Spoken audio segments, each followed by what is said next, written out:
Thank you for taking the time to consider this 820 episode. I hope as you listen to this, the title kind of presumes forward what I hope to deliver to you today, a sound conversation. Almost like my appreciation for pure music. That pure music that I encounter and try and listen to each day is like a pure, sincere sound by intention, which means those people who make that great music that I aspire to at least venerate or emulate one day or get close to, I think they have already done that. So that baseline, that foundation, that example, those standards are out there for me to listen to, learn from, and not to replicate, but at least to appreciate and respect in the pursuit of the art.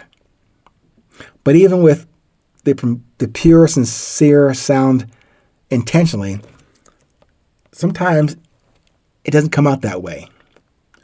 Meaning, even when you want to create, like in my case, I want to create a pure sound, I might make one, might produce one, but it may not be marketable or monetizable, maybe even digestible.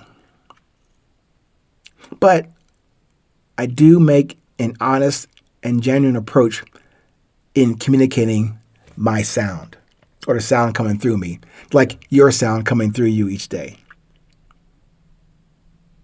Neither one of us is trying to copy or emulate or venerate someone else's sound. And that's what I set out to do, as I kind of like mentioned earlier in this episode. I want to do that in life, late in life, and in playing trumpet. And then without any known or demonstrated musical skill for over 5 decades, I had the crazy notion that the music gods would take pity on me and allow me into the Trumpet Masters Club. Hey, as I said, some players and have committed to the call and cause from and for jazz, which is what I'm trying to get to as well. But alas, those masters did that. Even though I wanted to put a late application into the Jazz Masters Club, I had no prayer or hope to get me into that club, or to the Jazz Jam Sessions and for a return invite. If I do not put in the work, that won't happen just by osmosis or hope and prayer. Yeah, I got to do the practice side more than I don't.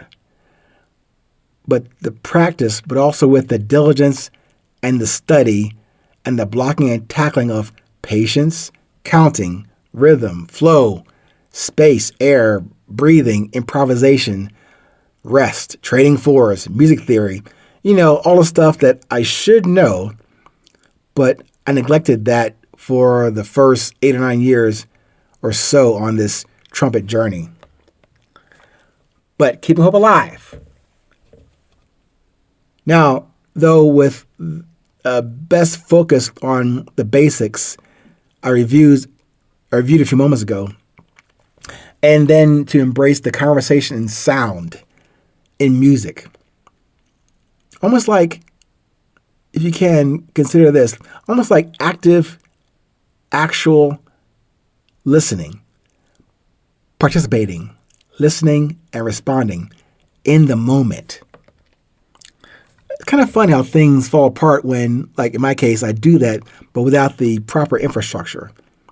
And then sometimes it's funny how things come together. That falling apart in my music adventure, me trying to play like Woody Shaw or Chet Baker or Miles Davis from literally day one when I bought the first trumpet. And then the coming together of things, decades later, but at the best time, to receive instruction from a music master on those exact basics that I had formerly ignored for 8-9 years. And this instructor, he won't have that. Those bad habits that I was kept doing and repeating, he wouldn't have them. He was making me, or continues to make me, and encourage me to focus and crawl now so that I can improvise freely and fly next, in that order. And then on a random meeting and conversation, I got invited to an impromptu jam session with a loose structure and no construct really on what to play.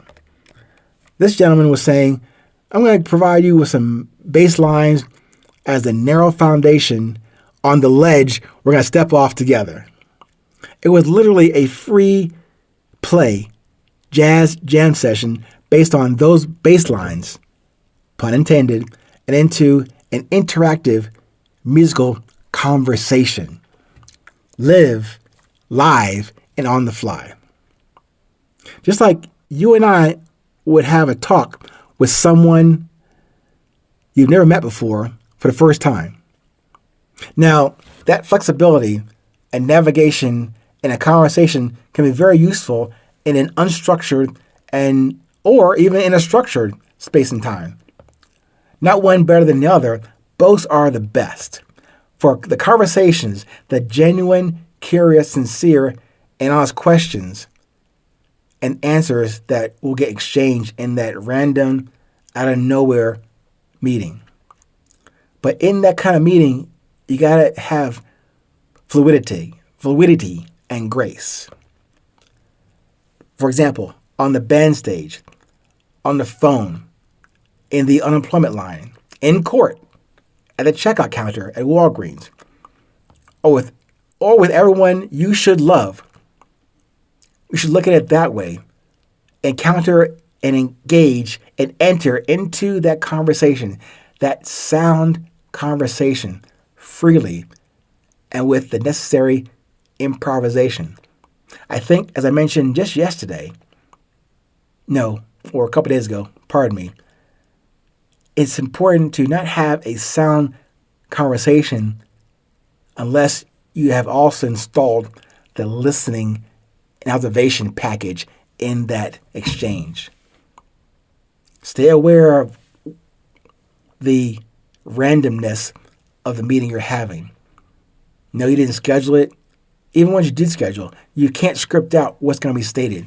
You're going to be taking in a lot of information from 1,000 different areas, yet at the same time, this person or persons or conditions present to you now on the fly, on the band stage.